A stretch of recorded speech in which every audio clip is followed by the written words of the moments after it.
لا حول ولا قوة إلا بالله العلي العظيم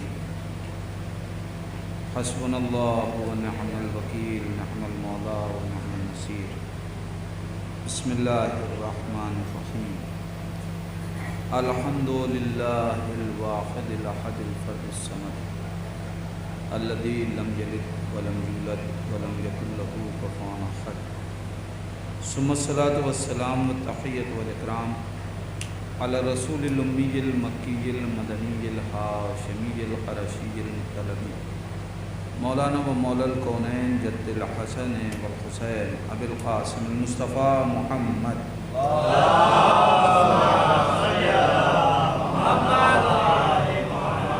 أما بعد فقد قال الله تعالى في القرآن الكريم وهو أصدق الصادقين وقوله الحق بسم الله الرحمن الرحيم إنما المؤمنون صلوات محمد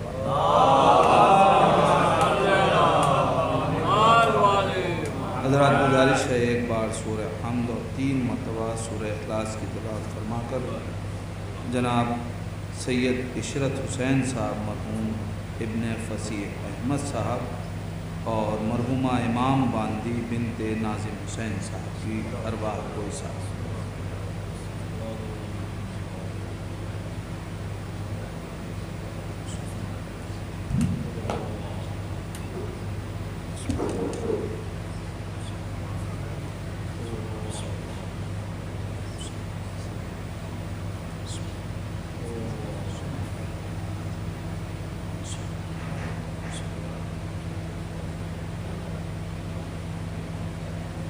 مرحومین کی ترویح روح اور اپنے اپنے مرحومین کے اصالِ ثواب کے لیے مل جل کے صلوات پڑھیں محمد والا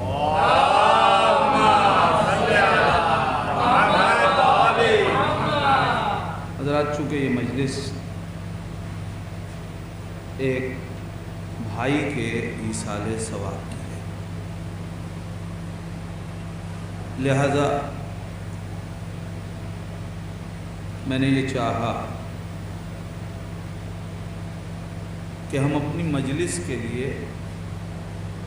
موضوع بھی اسی رشتے کو بنائیں جسے بھائی کہا جاتا ہے۔ ہم کائنات میں آئے ہیں جیسے ہی کسی نے کائنات میں قدم رکھا، وہ انسان مختلف رشتوں سے مربوط ہوتا ہے۔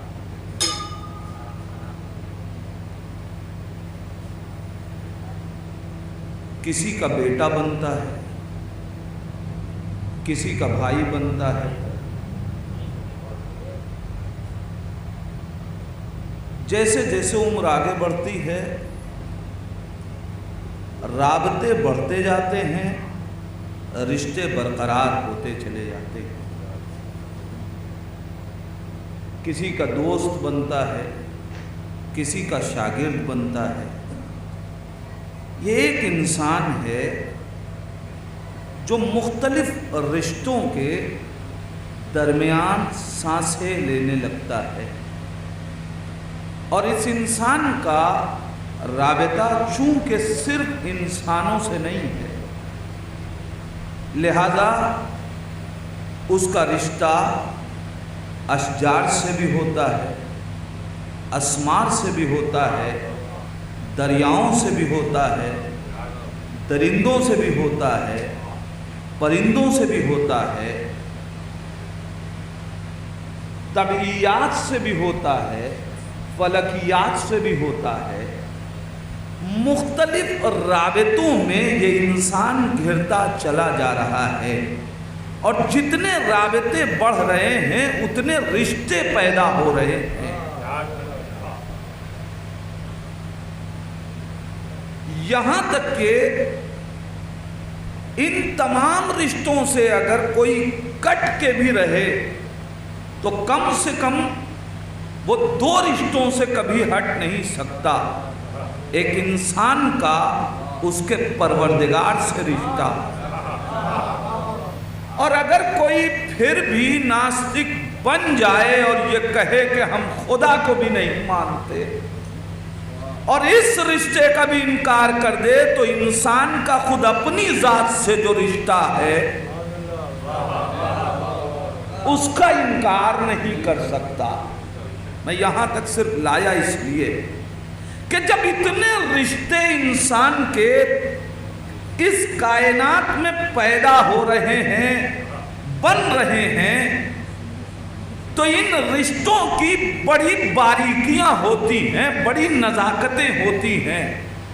اگر ان رشتوں میں انسان افراط یا تفریط کا شکار ہو جائے تو یہی رشتہ اس کے لیے کبھی کبھی پھانسی کا پھندا بن جاتا ہے۔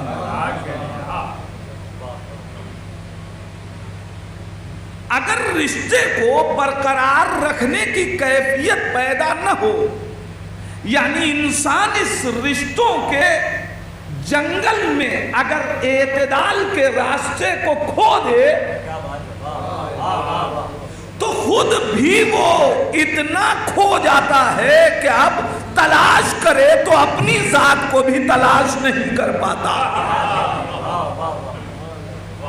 تھوڑی سی تمہید میں جس منزل تک لے جانا چاہتا، تو اب اتنے رشتے ہیں، تو یہ پروردگار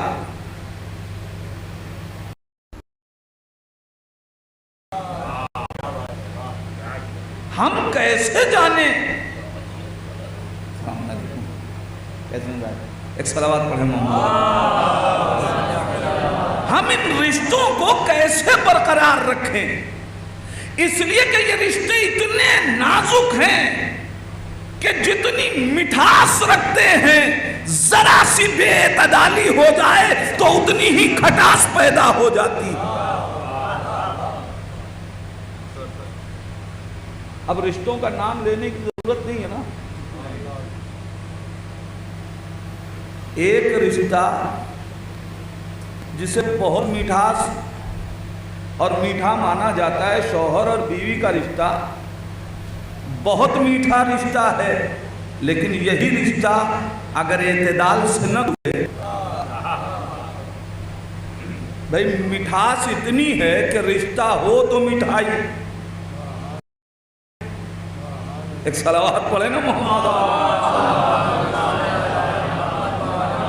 تو رشتوں میں اگر اعتدال نہ بڑھتا جائے تو رشتے ٹوٹ جائیں، رشتے میں کھٹاس پیدا ہو جائے۔ تو پروردگار ہم اس کائنات میں آئے، ہمیں تو نے اتنے رشتوں کے جال میں جکڑ دیا، اب ہم کیسے اس رشتے کو اعتدال کے ساتھ گزارتے ہوئے منزلوں کو طے کرتے چلے جائیں؟ اللہ آواز دے گا جو تمہیں یہ بتا رہا ہے کہ اس رشتے کو کیسے اعتدال کے ساتھ گزارا جائے، اسی کا نام ہے شریعت، اسی کا نام ہے شریعت۔ اگر تم شریعتوں کے اصول پہ چلو گے تو رشتوں میں کھٹاس پیدا نہیں ہوگی، لیکن اگر تم نے شریعت سے ہٹ کے رشتہ برقرار کیا تو تم جس پتھر کو چاہو گے سجدہ کرنے لگو گے۔ بے اعتدالی کا عالم یہ ہوگا کہ جسے تمہارے احترام میں بنایا تم اس کا احترام کرنے لگو گے، جو تمہارا سبب ہے، تم جس کے لیے پیدا نہیں ہوئے، جس کی خلقت کا سبب تم تھے، تم اس سورج کو بھی خدا سمجھنے لگو گے، اس کے آگے سر جھکانے لگو گے۔ لہذا آؤ شریعت کے اصولوں پہ چلو، تمہیں یہ بتائیں گے کہ رشتے معتدل کیسے رہتے ہیں، کیسے اعتدال بڑھتا جاتا ہے۔ اے پروردگار، شریعت ہمیں قانون لکھ کے بتائے گی، مگر ہم عادی ہیں آئیڈیل کے، ہم آئیڈیل چاہتے ہیں، نمونہ عمل چاہتے ہیں، جسے تھیوری اور پریکٹیکل کہا جاتا ہے۔ تو وہاں بتا تو دیا جائے گا کہ کیا کرو، لیکن کوئی کر کے تو دکھائے۔ اچھا صاحب، تو اب رشتے ہی بناتے ہیں خاندان،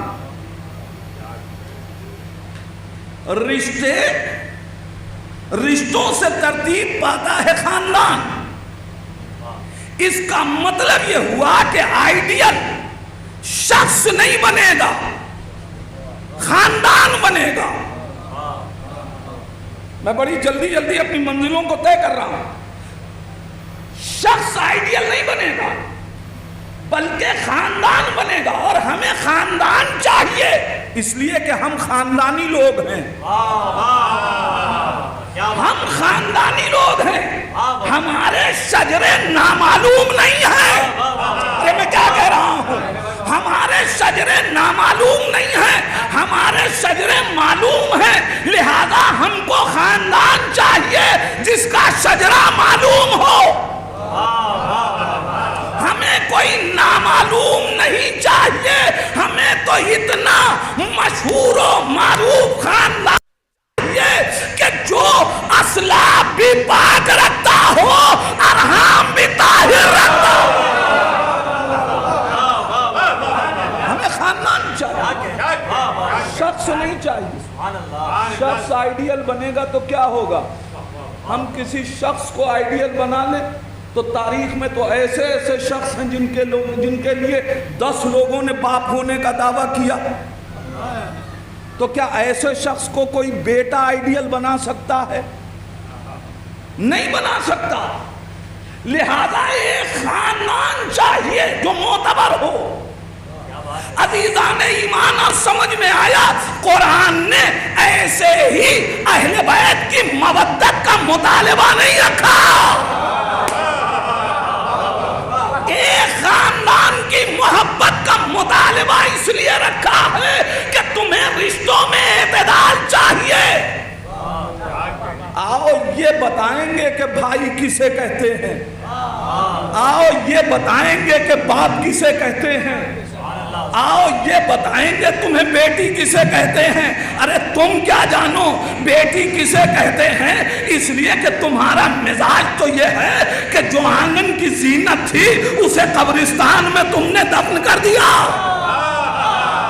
جب تک اس گھرانے میں بیٹی نے آنکھ نہ کھولی، بیٹی کو عزت نہ ملی۔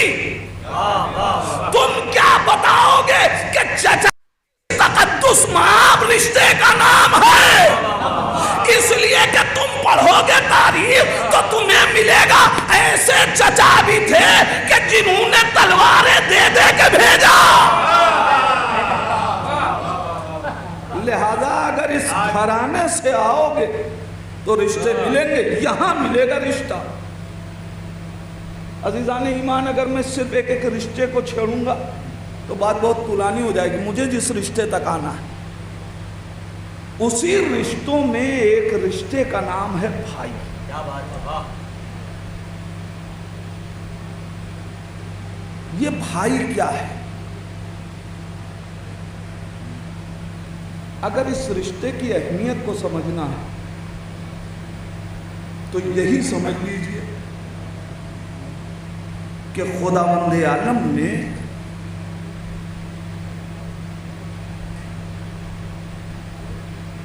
اعلان کیا انما المؤمنون اخوہ۔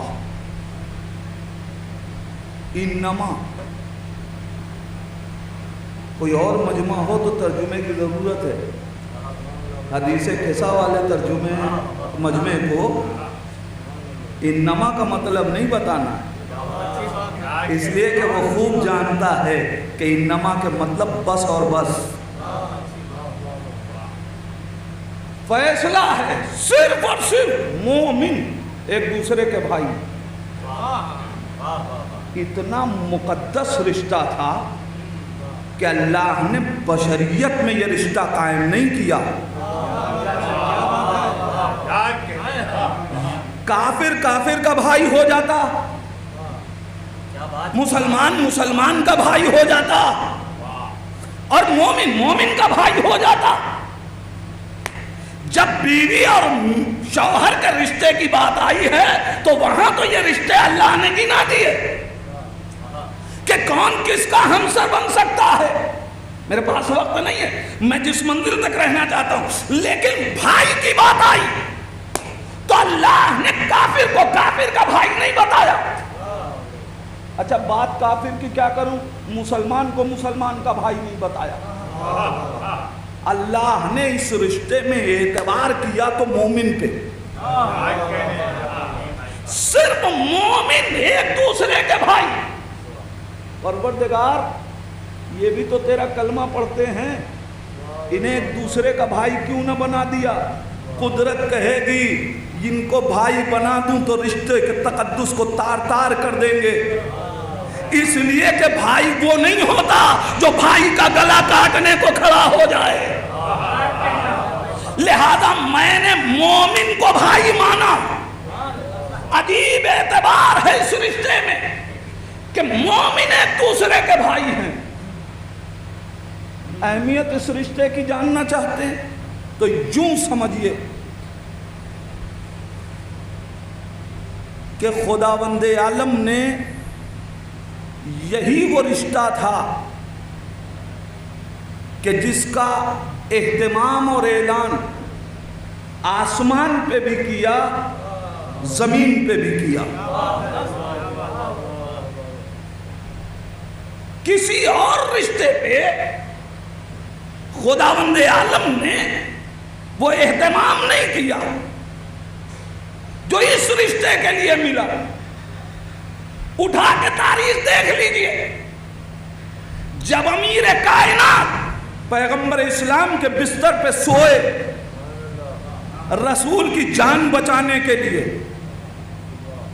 تو یہ اتنا معتبر رشتہ تھا کہ اللہ نے یا ملک کو یہ رشتہ دیا، کوئی اور رشتہ ملائکہ کے درمیان مجھے تاریخ میں یا روایت میں نہیں ملا کہ جو قائم کیا ہو خدا نے، مگر تاریخ کہہ رہی ہے کہ اللہ نے ملائکہ کو بلا کے کہا میں نے تمہیں ایک دوسرے کا بھائی بنایا، میں نے تمہیں ایک دوسرے کا بھائی بنایا۔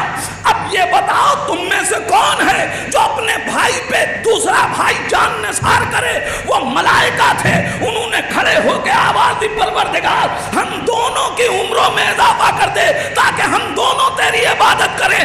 اللہ نے کہا جاؤ زمین پہ دیکھو ایک بھائی دوسرے بھائی پہ اپنی جان کیسے نثار کر رہا ہے، ایک بھائی دوسرے بھائی پہ جان کیسے نثار کر رہا ہے۔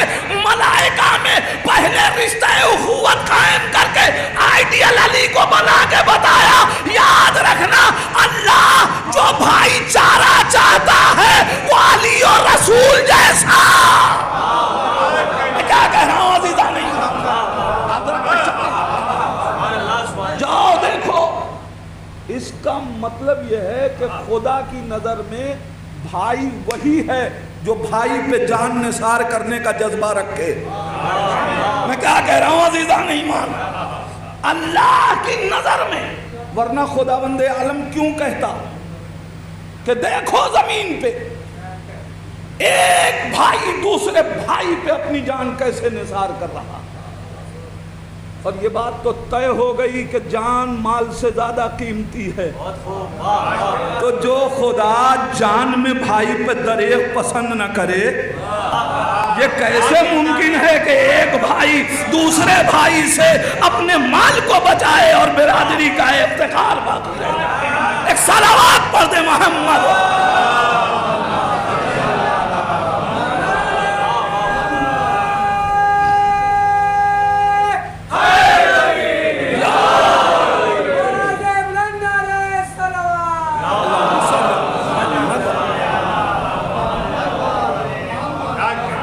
خدا آسمان پہ برادری کے رشتے کو اعتبار دے رہا کہ دیکھو بھائی ایسے ہوتے ہیں، اور اس کے بعد یہی نہیں، ظاہر اگر یہاں نہ پڑھا جائے تو کہاں پڑھا جائے گا؟ اعظم گڑھ کا ایک ستارہ مانا گیا علمی، علامہ شبلی نعمانی۔ ہم اگر کوئی اچھی بات کہے تو ہم اس کا حوالہ دے کے ممبر پہ پڑھتے ہیں، بات اچھی کہنے کا سلیقہ تو ہو۔ انہوں نے سیرت النبی میں تحریر فرمایا اور واقعاً بہت خوبصورت بات کہی ہے۔ وہ فرماتے ہیں یہ میرے نبی کا طرۂ امتیاز ہے کہ کسی نبی نے اپنے امتیوں میں رشتہ اخوت قائم نہیں کیا۔ یہ صرف میرے نبی کا طرۂ امتیاز ہے کہ انہوں نے ایک دوسرے کو ایک دوسرے کا بھائی بنایا۔ پوری توجہ، ایک جملہ کہنا چاہتا ہوں، یہ میرے نبی کا طرۂ امتیاز ہے کہ انہوں نے امت میں آپس میں رشتہ اخوت قائم کیا۔ عزیزان ایمان، کاش نبی کے اس امتیاز کی آبرو ہی بچا لیا جاتا کہ نبی رشتہ اخوت قائم کیا تھا تو بعد میں لوگ برادری کے رشتے کو تار تار نہ کرتے۔ نبی نے قائم کیا۔ اور اب وہ تفصیل لکھتے ہیں جو بڑی دلچسپ ہے۔ وہ فرماتے ہیں کہ میرے تشریف میں اندر ایک سلوات پڑھیں محمد والے میں۔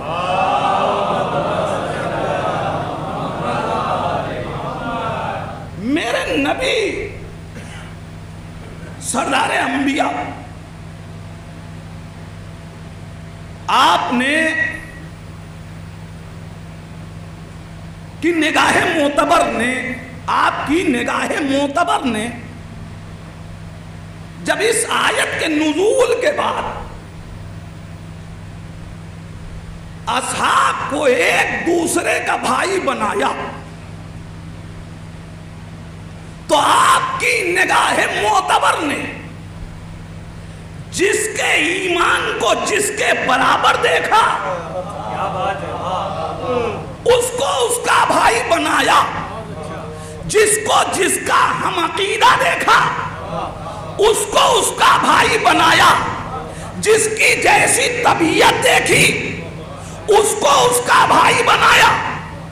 یہ انہوں نے تحریر کیا ہے کہ جس کو جس کا ہم عقیدہ دیکھا، جس کی جیسی طبیعت دیکھی، جس کا جیسا ایمان دیکھا اس کو اس کا بھائی بنایا۔ اب یہ جا کے آپ معلوم کیجئے کہ نبی نے کس کو کس کا بھائی بنایا۔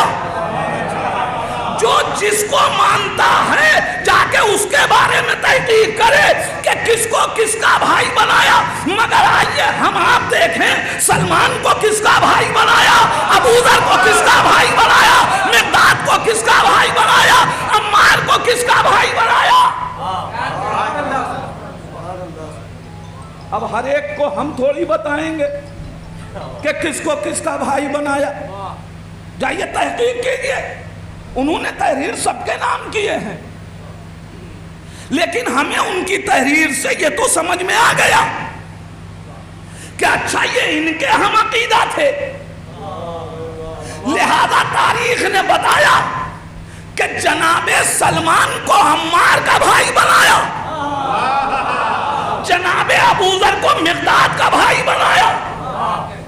اور اب وہ تحریر کرتے ہیں کہ جب میرے نبی سب کو سب کا بھائی بنا چکے تو میرے نبی کی نگاہ معتبر نے دیکھا کہ مسجد کے ایک کونے میں امیر کائنات گریہ کناں ہیں، علی رو رہے ہیں۔ نبی کریم نے بلایا، یا علی کیوں رو رہے ہو؟ کہا یا رسول اللہ آپ نے سب کو سب کا بھائی بنا دیا، مجھے کسی کا بھائی نہیں بنایا، میں آگے نہیں بڑھوں گا۔ یہاں پہ بہت اہم گفتگو ہے۔ نبی امیر کائنات سے رونے کا سبب پوچھ رہے ہیں، یا علی کیوں روئے؟ پہچانے اخوت کتنے بڑے رشتے کا نام ہے۔ یا نبی آپ نے سب کو سب کا بھائی بنایا، مجھے کسی کا بھائی نہیں بنایا۔ کوئی جھوٹی سے جھوٹی تاریخ لا کے دکھائیے کہ علم کے لیے علی روئے ہوں کہ مجھے نہیں ملا۔ میں کیا کہہ رہا ہوں عزیزان ایمان، 39 دن تک دوسروں کو ملتا رہا مگر علی نہیں روئے کہ ہمیں کیوں نہ ملا۔ کسی میدان میں دکھائیے کہ کسی مرحلے میں علی روئے ہوں۔ سورہ برات دوسرے کو دی گئی، علی کو رویا نہیں، روتے ہوئے نہیں دیکھا تاریخ نے۔ علی کسی فضیلت کے لیے نہیں روئے مگر اخوت کے لیے رو رہے ہیں۔ اس کا مطلب یہ ہے کہ یہ رشتہ اتنا بڑا ہے کہ علی کو نہ ملے تو علی کی بھی آنکھیں نمناک ہو جاتی ہیں۔ ذرا انسان سوچے کہ اب اگر کسی کے پاس بھائی نہ ہو تو وہ کائنات میں کتنا بے کس ہے کہ علی رشتہ اخوت کے لیے رو۔ یا نبی سب کو سب کا بھائی بنا دیا، مجھے کسی کا نہ بنایا۔ پیغمبر اسلام نے جو جواب دیا وہ تو بعد میں، جی چاہتا ہے دست ادب جوڑ کے امیر کائنات سے کہوں، میرے مولا علامہ شبلی نعمانی نے 1400 برس بعد فیصلہ کر دیا کہ نبی نے جس کو جس کا ہم عقیدہ دیکھا، جس کو جس کا ہم طبیعت دیکھا، جس کا جیسا ایمان دیکھا، اس کو اس کا بھائی بنا دیا۔ نبی آپ کو کسی کا بھائی کیسے بناتے؟ اس لیے کہ اصحاب میں کوئی بھی آپ کے ایمان کے جیسا ایمان نہیں رکھتا، تو نبی بنائے کیسے؟ اب نبی کریم نے علی کو روتا ہوا دیکھا، سوال کیا، یا علی کیا تم اس پہ راضی نہیں کہ انت آخی فی الدنیا والآخرہ؟ اے علی تم میرے بھائی دنیا میں بھی آخرت میں بھی، یعنی سب کی برادری دنیا تک دھری رہ جائے گی، برادری آخرت تک۔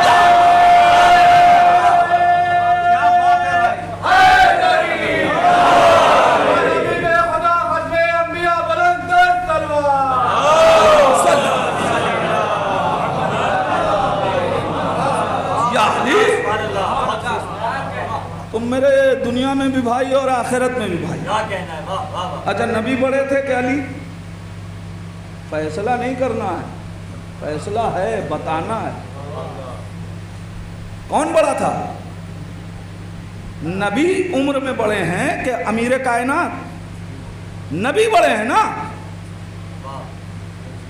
اچھا اصحاب میں کسی کو نبی نے اپنا بھائی بنایا؟ نہیں بنایا۔ میاں جو حق نبی نے کسی صحابی کو نہیں دیا،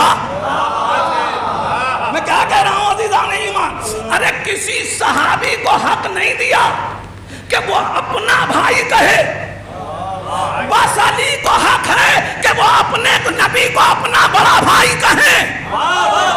میں کیا کہہ رہا ہوں عزیزان ایمان، صرف یہ حق نبی نے علی کو دیا کہ وہ اپنا بڑا بھائی کہیں، کسی کو حق نہیں دیا۔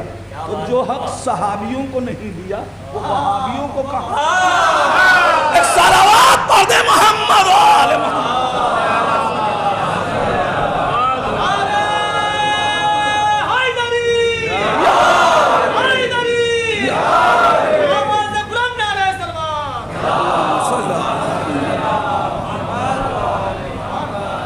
تب یہ حق صرف اور صرف امیر کائنات کو دیا۔ عزیزان ایمان، مگر ایک عجیب منزل ہے۔ دو ایسے اہتمام ملے کہ جس کا اعلان صف ملائکہ میں بھی کیا گیا اور صف اصحاب میں بھی کیا گیا۔ امیر کائنات کی ولایت کا اعلان اللہ نے آسمان پہ ملائکہ کے درمیان بھی کیا، زمین پہ اصحاب کے درمیان بھی کیا، اور امیر کائنات کی اخوت کا اعلان شب ہجرت ملائکہ کے درمیان کیا اور زمین پر بھی کیا۔ اور یہ دونوں چیزیں ولایت و اخوت اکٹھا ہو گئیں۔ اب میں آپ سے جو بات کرنا چاہتا ہوں، اس پوری تاریخ کو سنا کے کہ نبی کا ترے امتیاز کہ نبی کریم نے، نبی کے علاوہ کسی نبی نے نہیں، صرف نبی نے ایک کام کیا، ایک سنت قائم کی کہ اصحاب کو ایک دوسرے کا بھائی بنایا، رشتہ اخوت قائم کیا۔ تو یہ نبی کی سنت ہے نا، اور اتنی بڑی سنت کہ یہ ترے امتیاز ہے نبی کا کہ کسی اور نبی نے امتی کو ایک دوسرے کا بھائی نہیں بنایا۔ تو پھر عالم اسلام کو نبی کی اس سنت کو باقی رکھنا چاہیے تھا۔ میں کیا کہہ رہا ہوں عزیزان ایمان؟ نبی کی اس سنت کو عالم اسلام کو برقرار رکھنا چاہیے تھا نا۔ کوئی ایک دن تو معین کرتے کہ جس میں مسجدوں میں عقد اخوت پڑھا جاتا۔ میں کیا کہہ رہا ہوں عزیزان ایمان؟ میں کس منزل تک آپ کو لے جانا چاہتا ہوں؟ مسجدوں میں رشتہ اخوت قائم کیا جاتا، اس لیے کہ یہ نبی کا ترے امتیاز تھا کہ نبی نے رشتہ اخوت قائم کیا۔ مگر پوری تاریخ اٹھا کے دیکھ لیجئے، جتنے مسلک ہیں عالم اسلام میں، کسی مسلک میں آپ کو رشتہ اخوت نہیں ملے گا سوائے ایک مذہب کے، کہ جو علی والا مذہب ہے، کہ ہم غدیر کے دن وہ مستحب ہے کہ ہم رشتہ اخوت قائم کریں، اور الحمدللہ غدیر کے دن ہم رشتہ اخوت اور عقد اخوت پڑھتے ہیں۔ تو جب نبی نے تنہا یہ کام کیا تو عالم اسلام کیوں نہیں کرتا؟ کہ سب کی بھائی چارگی پتہ چل جائے گی کہ کون کتنے پانی میں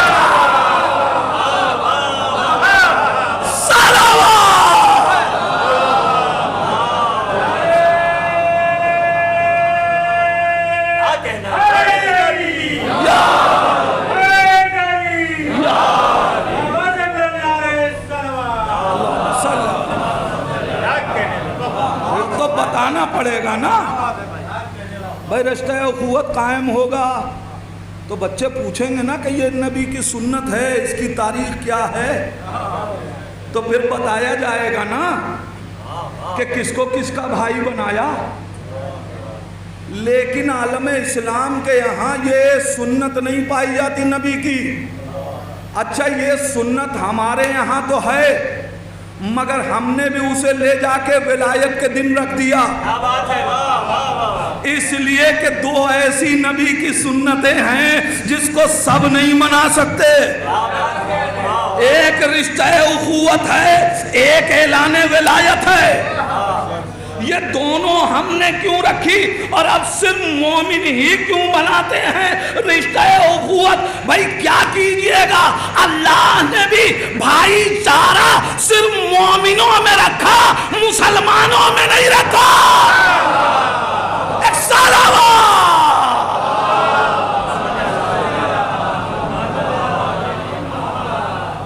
تو ایمان جس دن مسلمان درجہ ایمان پہ فائز ہوا اسے غدیر کہتے، لہذا عقد اخوت کے لیے اس سے بہتر کوئی دن ہو بھی نہیں سکتا کہ فیصلہ تو قرآن کر رہا ہے کہ صرف مومن ایک دوسرے کے بھائی ہیں۔ اور یہ کون والے بھائی؟ یہ وہ بھائی جو واقعی بھائی ہیں۔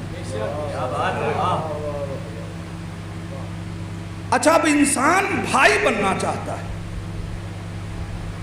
آئیڈیل چاہیے انسان کو۔ قرآن ہمیں آئیڈیل دے دے۔ بھائی کتنے طریقے کے بنیں گے؟ اور پھر میں کہہ دوں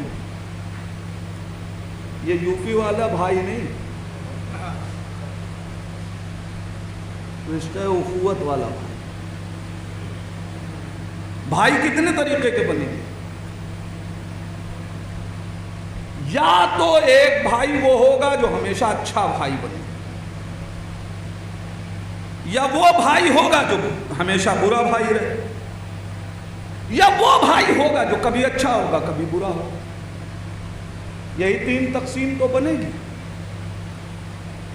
کسی کو بھائی بننا ہے تو وہ کون والا بھائی بننا چاہے گا؟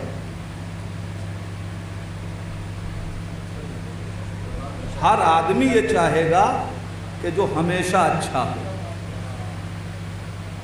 وہ بھائی بننا چاہے گا جو ہمیشہ اچھا بھائی رہے۔ ایک قرآن ہمیں آئیڈیل چاہیے، اور یہ کیسے ممکن ہے کہ جب تقسیم تین ہو تو کردار کو ایک دے قرآن؟ لہذا قرآن نے تینوں کردار پیش کر دیے۔ کہا اگر برا بھائی چاہیے، کردار چاہیے، تو آؤ حابیل و قابیل کا کردار دے رہا ہوں۔ تمہیں حابیل و قابیل کا کردار دے رہا ہوں۔ اب چاہو تو حابیل جیسے بھائی بن جاؤ، اور چاہو تو قابیل جیسے۔ اختیار تمہارے پاس ہے، رشتہ ہم دے رہے ہیں، آئیڈیل ہم دے رہے ہیں۔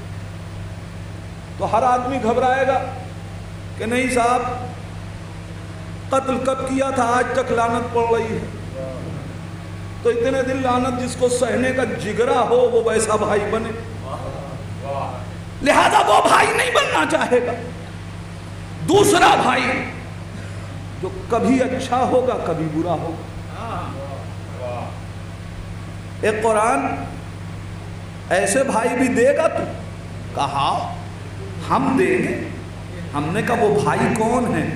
کہا یوسف کے۔ یوسف کے بھائی جب تک کمال یوسف آشکار نہ تھا اچھے تھے، کمال آشکار ہوا، حسد پیدا ہوا، برے بن گئے۔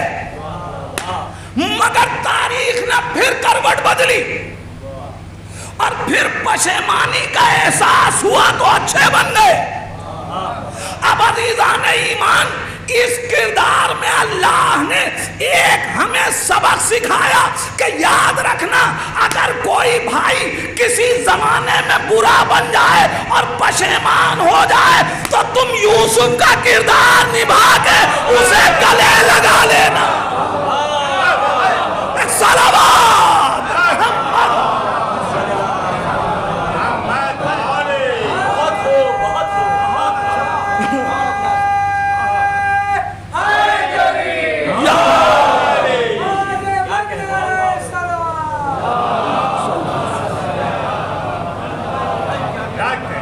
خبردار کرنا نہیں، یہ نہ سوچنا اچھا آج ہمارے حالات اچھے ہو گئے تو۔ اگر تم نے یہ سوچا تو اس کا مطلب یہ ہے کہ تم یوسف کی برادری کا کردار ادا نہیں کر رہے۔ تھوڑی دیر کے لیے یہی صحیح کہ تمہارے حالات اچھے ہو گئے، اس لیے وہ تم سے نیکی پہ آمادہ ہو گیا، لیکن اس اظہار پشیمانی کر تو رہا ہے، تو پھر تمہاری برادری کا تقاضا یہ ہے کہ تم اسے گلے لگاؤ، اس سے محبت دکھاؤ۔ اور اب عزیزان ایمان، ایک اور بھائی چاہیے جو واقعی آئیڈیل ہوگا، جو ہمیشہ اچھا۔ اچھا، ان بھائیوں میں ایک رشتہ اور بھی تو ہوتا ہے،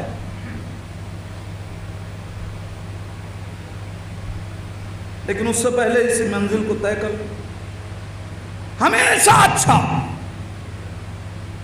یہ بھائی کون سا ہے؟ موسیٰ اور ہارون کا کردار پیش کر دیا کہ تمہیں اچھا بھائی چاہیے، یہ کردار لو.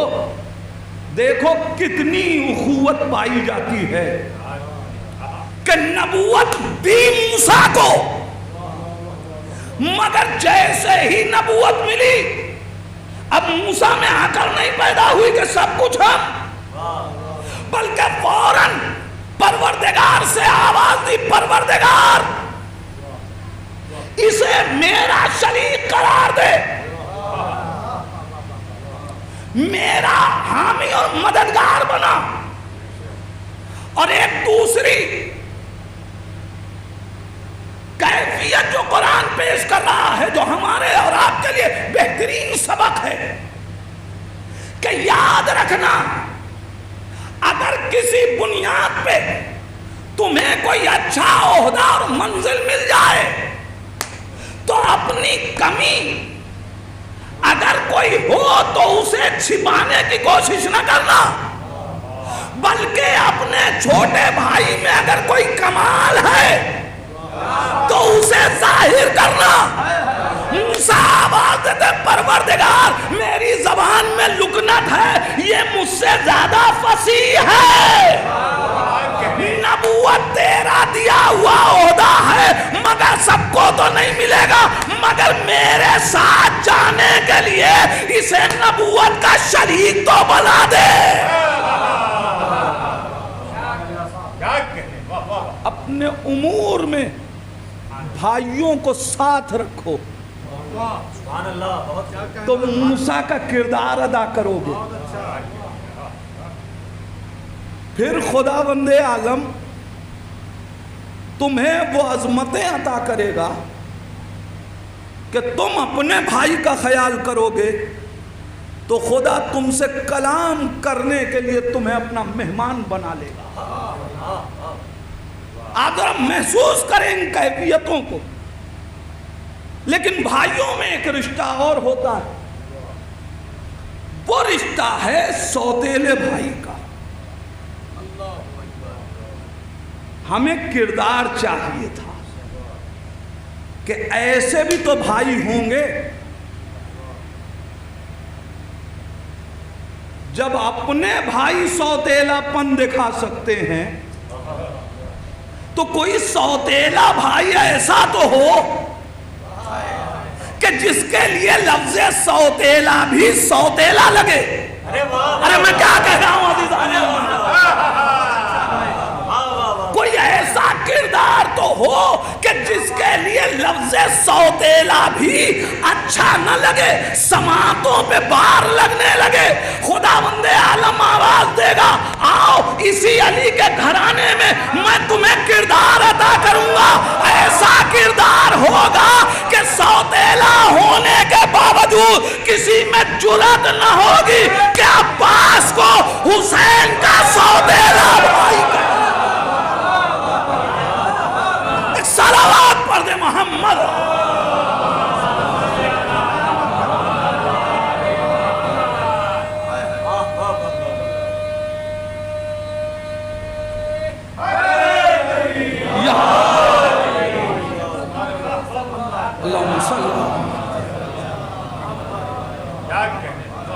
برادری کا سبق سیکھنا ہے تو عباس کی چوکھٹ پہ جبھی سائی کرو. عباس بتائیں گے کہ بھائی کسے کہتے ہیں. کیا خوب کسی شاعر نے 4 مصرے کہے، ڈھونڈ آئے ہیں ہم ساری خدائی نہیں ملتا، ڈھونڈ آئے ہیں ہم ساری خدائی نہیں ملتا، ایک بندہ پے عقدہ کشائی نہیں ملتا، ایک بندہ پے عقدہ کشائی نہیں ملتا.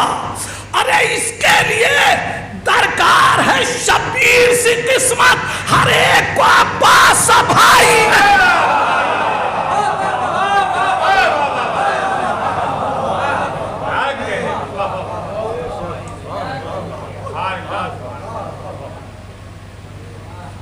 تمہیں چاہیے کردار.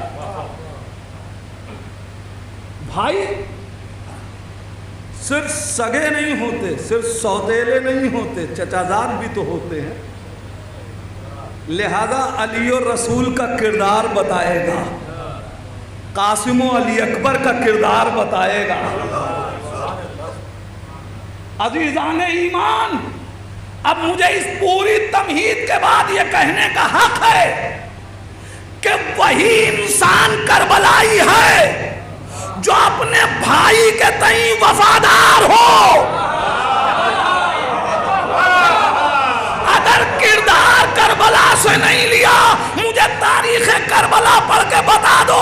چاہے سگا بھائی ہو، کسی میں اختلاف ہوا ہو، چچازاد بھائی ہو اختلاف ہوا ہو، بھوبیزاد بھائی ہو اختلاف ہوا ہو، حسین مختلف رشتے لے کے کربلا میں نہیں آئے، کا پیغام دے رہے.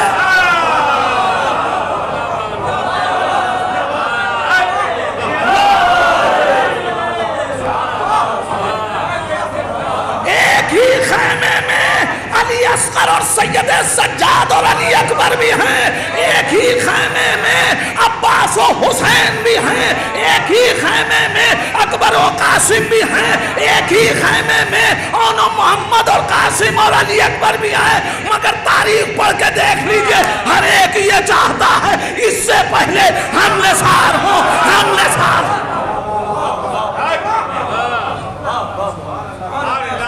اللہ رے رشتہ اخوت کربلا ہمیں درس دے رہے کہ پہچانو کہ بھائی کسے کہتے ہیں. صلوات پڑھیں محمد علیہ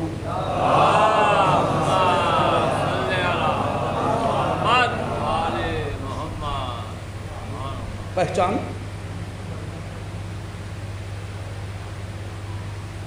لیکن یاد رکھیے گا، چونکہ ایک ماں کے اصحال ثواب کی بھی مجلس ہے، لہذا ایک جملہ کہنا تاکہ وہ حق ادا ہو جائے.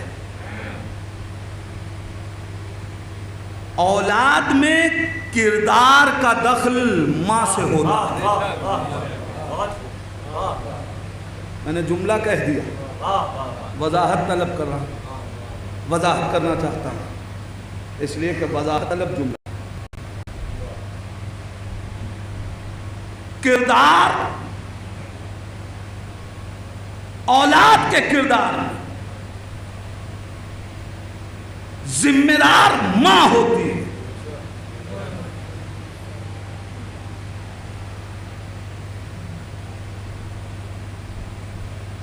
باپ نہیں ہوتا. پھر یہ جملہ کہہ رہا ہوں، دلیل آپ کے سامنے ہے. اولاد کے کردار کی ذمہ دار ماں ہوتی ہے، باپ نہیں ہوتا. دلیل چاہیے، بیٹا خلافت کا ہے. ارے میں کیا کہہ رہا ہوں عزیزان ایمان، محمد ابن ابی بکر عجیب منزل ہے. وہاں کردار وہ ہے جو علی کا مخالف، یہاں کردار وہ ہے جو علی پہ جان نثار کر رہا ہے.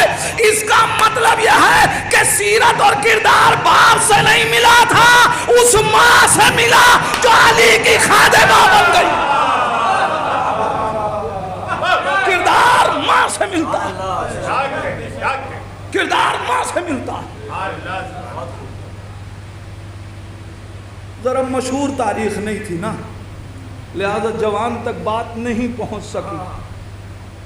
آئیے تاریخ پڑھیے. کردار میں باپ کا دخل نہیں اتنا، ماں کا دخل ہے. اگر ایسا نہ ہوتا تو بیٹے تو محمد حنفیہ بھی علی کے تھے، حسنین بھی علی کے بیٹے تھے، مگر وہ میدان میں اترے تو پلٹنے کی کوشش نہیں. یہاں اضطراب کیوں؟ علی کا جملہ بتا رہا ہے کہ میرے لہو کی تاثیر نہیں ہے، ماں کے شیر کی تاثیر.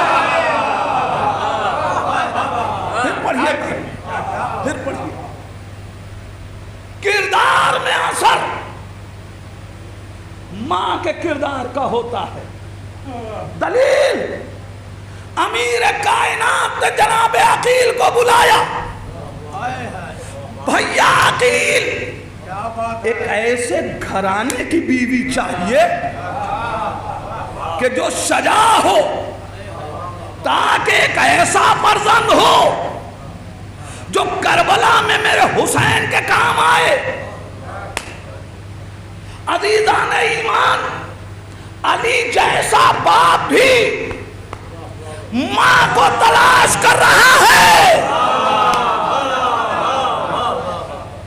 کیا تربیت امامت میں کوئی کمی ہو سکتی ہے؟ علی آواز دیں گے, اختیار امامت سے پروان نہیں چڑھانا ہے بلکہ لہو کی تاثیر سے پروان چڑھانا, شیر کی تاثیر سے پروان چڑھانا ہے. ایک ایسی اچھا بات آئی, ایک جملہ ضرور کہوں گا کہ صاحب امیر کائنات کو نہیں پتا کہ کس گھرانے میں کیسی خاتون موجود ہے. علی نہیں جانتے, یہ عقیل سے کیوں کہا؟ بھیا عقیل, کیا علی نہیں جانتے؟ کیا بات ہے, کیا بات. ہاں ظاہر ہے آپ سب چپ رہے ہیں, اس لیے کہ جواب یہ ہے کہ علی کے بارے میں کیا بات کروں گا. ارے جس کی ذوالفقار 40 نسلوں کو, اچھا جس کی ذوالفقار 40 ان نسلوں کی خبر رکھتی ہے جو آئی نہیں, تو کیا علی آئی ہوئی نسلوں کی خبر نہیں رکھتے؟ پھر یہ علی نے کیوں؟ کیا بات ہے بھیا عقیل, ایک پیغام تو فرش ازا نے دے دیا, اس لیے کہ یہ مجلسی مجمع ہے, یہ جانتا ہے کہ کس موضوع پہ بات ہو رہی ہے.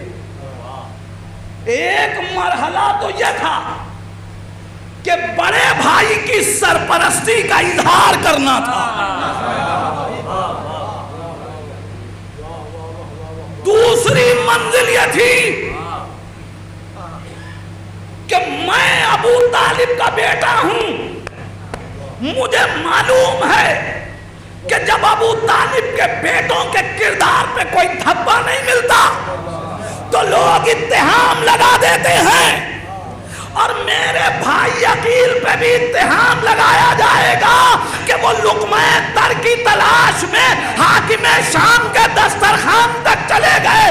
میں اس رشتے کے اپنے بھائی عقیل پہ اعتبار کر کے بتاؤں گا, یاد رکھنا اعتبار علی کا نام عقیل ہے, اعتبار علی کا نام عقیل ہے. اب اگر کوئی عقیل پہ انگلی اٹھا رہا ہے تو گویا امامت کے اعتبار پہ انگلی اٹھا رہا ہے. ایک صلوات پڑھ دے محبوب.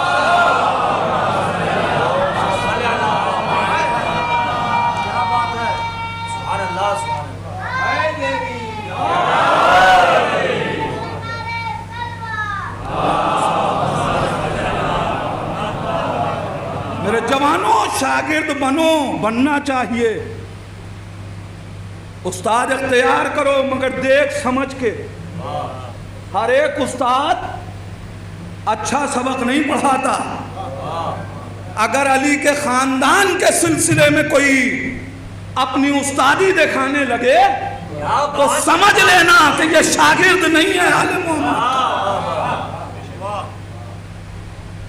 عقیل اعتبار علی کا نام ہے نہیں, عقیل خادم کربلا کا نام ہے, جس نے کربلا کی خدمت کی ہے. ماں سے کردار ایک ایسے گھرانے کی, اور جب وہ ماں آ گئی تو اس نے پھر اپنے کردار کا اظہار بھی کر دیا. جب فاطمہ کے بچوں نے ماں کہہ کے پکارا تو آواز دی, بچوں میں تمہاری ماں بن کے نہیں آئی، تمہاری کنیز بن کے آئی۔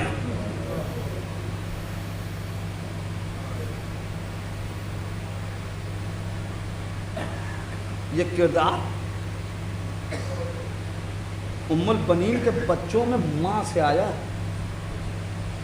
کہ زندگی بھر کسی بچے نے خود کو فاطمہ کے بچوں کا بھائی نہیں سمجھا، ہمیشہ غلام سمجھا۔ پوری مجلس کا خلاصہ ایک جملہ آپ کے حوالے کرنا چاہتا ہوں اور عظمت غازی عباس کو پہچان دے دنیا۔ کائنات میں کتنا ہی بڑا صاحب منصب کیوں نہ ہو، کسی ولی سے پوچھئے کہ تمہارا دل کیا چاہتا ہے،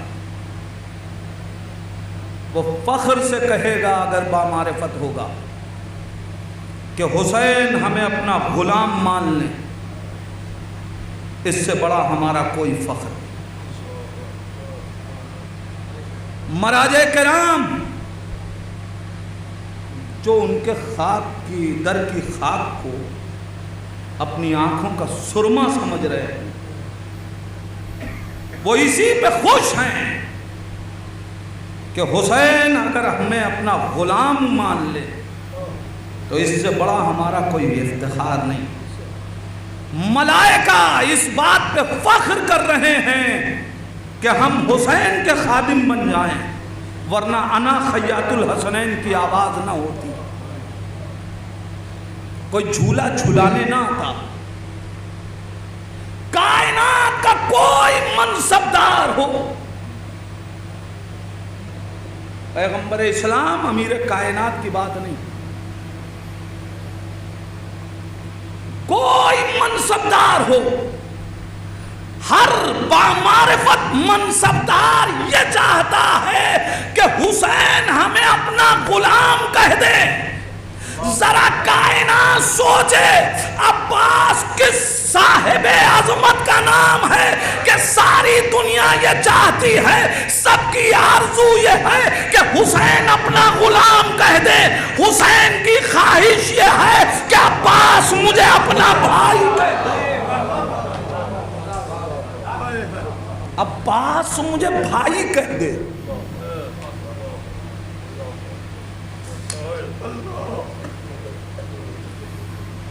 ایک بار مجھے بھائی کہہ کے بلا دو۔ ساری زندگی آقا کہا تم نے مجھے اپنا بھائی نہیں کہا۔ کہاں ہے غازی عباس کی اخوت، کس منزل پہ ہے کہ حسین تڑپ رہے ہیں؟ قسم خدا کی یہ وہی تڑپ نظر آئی ہے جو مسجد نبوی میں علی کی تڑپ تھی کہ سب کو اپنا بھائی کہہ دیا، آپ نے سب کو بھائی بنا دیا، مجھے کسی کا بھائی نہیں بنایا۔ میں حسین تڑپ رہا ہوں، عباس جیسا بھائی موجود ہے اور مجھے بھائی نہیں کہہ رہا، مجھے اپنا آقا کہہ رہا ہے، آقا کہہ کے خطاب کر رہے ہیں۔ حسین کے اندر ایک تڑپ ہے۔ عزادارو، بس مجلس ختم کر رہا ہوں۔ بھائی کی عظمت کیا ہوتی ہے؟ بھائی بھائی کے لیے کیا ہوتا ہے جانتے ہیں؟ تاریخ شاہد ہے۔ 3 جملے آپ کو تاریخ میں ملیں گے۔ ایک مرثیہ امیر کائنات کا ہے، الان انقطع ظہری۔ ایک مرثیہ پیغمبر اسلام کا ہے، الان انفصل ظہری۔ ایک مرثیہ حسین کا ہے، الان انکسر ظہری۔ میرے جوان بھائیوں، عربی اپنی بلاغت رکھتی ہے۔ پیغمبر اسلام نے مرثیہ پڑھا، الان انفصل ظہری، اس وقت ہماری پشت میں فاصلہ پیدا ہو گیا۔ آپ جانتے ہیں نا، اگر ریڑھ کی ہڈی میں فاصلہ پیدا ہو جائے تکلیف ہوتی ہے، مگر کچھ دن آرام کر لیا جائے تو اندمال ہو جاتا ہے، درد ٹھیک ہو جاتا ہے۔ دوسرا مرثیہ امیر کائنات کا، الان انقطع، ابھی انفصال تھا، اب انقطاع ہے۔ انقطاع ہو تو اسے بھی جوڑنے کے لیے وسائل پائے جاتے ہیں۔ حسین کا مرثیہ کیا ہے؟ الان انکسر، اگر ریڑھ کی ہڈی ٹوٹ جائے تو جڑتی نہیں ہے۔ حسین آواز دے رہے ہیں، اب حسین میں اتنی طاقت نہیں ہے کہ حسین قوام کر سکے، حسین کھڑا ہو سکے۔ اے عباس، تمہارے مرنے سے میری کمر ٹوٹ گئی۔ جزاکم ربکم خیر الجزا۔ خدا کو کسی غم میں نہ رلائے سوائے غم اہل بیت کے۔ جس وقت غازی نے آواز دی، بھیا آقا میرا سلام آخر قبول کرو، حسین نے یہی مرثیہ پڑھا، الان انکسر ظہری وقلت حیلتی، راہ حیات ختم ہو گئی، چارہ حیات باقی نہ رہے۔ یعنی جب تک حسین عباس زندہ تھے، حسین نے اپنے جینے کی آرزو توڑی نہیں تھی۔ حسین کس لیے زندہ ہیں؟ دین کی حفاظت کے لیے۔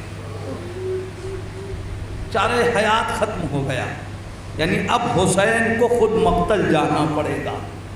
اے عباس، جب تک تم تھے مجھے مقتل نہیں جانا تھا۔ مرثیہ پڑھا ہے حسین۔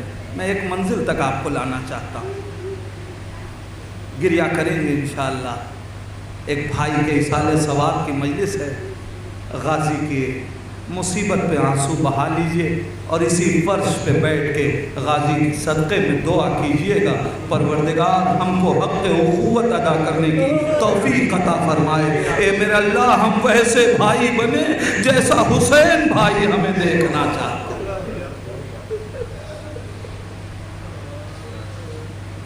عزادارو، حسین یہ نوحہ پڑھتے ہوئے چلے۔ تاریخوں نے لکھا کہ راستے میں حسین کو کچھ نظر آیا، حسین ٹھہرے۔ تاریخ کہتی ہے حسین نے ایک بازو دیکھا، حسین نے بازو دیکھ کے پہچان لیا۔ میں جملہ آپ کے حوالے کر رہا ہوں، محسوس کیجئے گا۔ جب عباس کے ہاتھوں کو حسین نے دیکھا ہوگا، حسین کو کیا یاد آیا ہوگا؟ حسین کو یاد آیا ہوگا 21 ماہ مبارک تھی، یہی ہاتھ تھا جو میرے بابا نے میرے ہاتھوں میں دیا تھا۔ اے حسین، عباس سے خبردار رہنا، اے حسین میرے جری سے خبردار۔ ہاتھوں کو اٹھایا، حسین لے کے آگے بڑھے۔ 2 مرتبہ حسین رکے ہیں، ایک ایک ہاتھ کو اٹھا لیا۔ جی چاہتا ہے دست ادب جوڑ کے کہوں، آقا غازی کا دم لبوں پہ ہے، اے آقا ذرا جلدی قدم آگے بڑھائیے، کہیں ایسا نہ ہو کہ عباس کا دم نکل جائے۔ جب عباس کے سرہانے پہنچیے تو آپ اپنے بھائی کو نہ پائیے۔ عجب نہیں حسین آواز دے، اے ذاکر مجھے منع نہ کر، ارے مجھے معلوم ہے میں نے سب کا لاشا اٹھایا ہے، مگر عباس مجھے لاشا اٹھانے نہ دے گا، لہذا یہ میں عباس کے بازو نہیں اٹھا رہا ہوں، یہ عباس کا لاشا ہے جو ایک غریب بھائی اٹھا رہا ہے۔ جزاکم ربکم خیر الجزا۔ بس عزادارو 2 جملے مجلس تمام کر رہا ہوں۔ حسین سرانے آئے، غازی میرے بھیا کوئی وصیت؟ آقا ایک خواہش ہے۔ کیا ہے وصیت؟ کیا خواہش ہے؟ پیدا ہوا تھا تو آپ کو دیکھا تھا، چاہتا ہوں جاتے جاتے بھی آپ کو دیکھ لوں، کیوں نہیں دیکھتے؟ ایک آنکھ میں تیر ہے، ایک آنکھ میں خون ہے۔ حسین نے اپنی ابا کے دامن سے غازی کے آنکھوں کا خون صاف کیا۔ غازی نے حسین کو دیکھا، حسین پھر سوال کرتے بھیا اور کوئی وصیت تو نہیں ہے؟ کہاں بھائی آقا ایک وصیت اور ہے۔ کہا کیا ہے؟ کہا میرا لاشا خیمے میں نہ لے جائیے۔ ہو گئی مجلس، بس آخری جملے، میرا لاشا خیمے میں نہ لے جائیے گا۔ حسین کے دل پہ کیا گزر گئی ہوگی جانتے ہو کیوں؟ اس لیے کہ حسین جانتے ہیں جب میں عباس کا لاشا چھوڑ کے جاؤں گا تو یہ دشمن عباس کے لاشے سے کیا کریں گے۔ تاریخ گواہ ہے کہ جب حسین لاشے عباس چھوڑ کے گئے تو اس وقت عباس کا لاشا ٹکڑے ٹکڑے نہیں تھا، مگر جب سید سجاد دفن کرنے آئے تو ظالموں نے عباس کو اتنی تلواریں ماری تھی کہ عباس کا لاشا ٹکڑے ٹکڑے۔ وہ حسین عباس کا لاشا کیسے چھوڑ کے گئے، عباس حسین کا دل جانتا ہے، مگر غازی نے ایک جملہ کہا میرا لاشا خیمے میں نہ لے جائیے گا۔ جی چاہتا ہے غازی عباس سے سوال کروں، اے آقا آپ کیوں منع کر رہے ہیں کہ لاشا نہ لے کے جائیے گا؟ حسین سب کا لاشا اٹھائے، آپ کا لاشا اٹھانے سے کیوں منع کر رہے ہیں؟ عباس آواز دیں گے اے نادان، ارے لاش اٹھانے کے لیے کمر میں طاقت چاہیے، ارے جس کی کمر پہلے ہی ٹوٹ گئی ہو وہ حسین میرا لاشا ارے خیمے میں کیسے لے جائے گا؟ ارے میں نے منع کر دیا، اے بھیا میرا لاشا خیمے میں نہ لے